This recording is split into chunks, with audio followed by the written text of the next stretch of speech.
For making the rolling hitch, we take our rope, we do 2 loops around the object or the rope on the right side of the standing part, like this. Then I take the running hand, I pass it over the 2 loops, another time around the stick, inside this part here. Then I pull and the knot is done.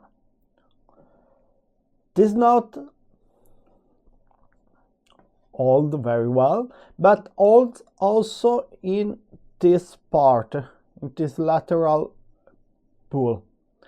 Just this one. The other one, as you can see, the knot comes a little bit undone.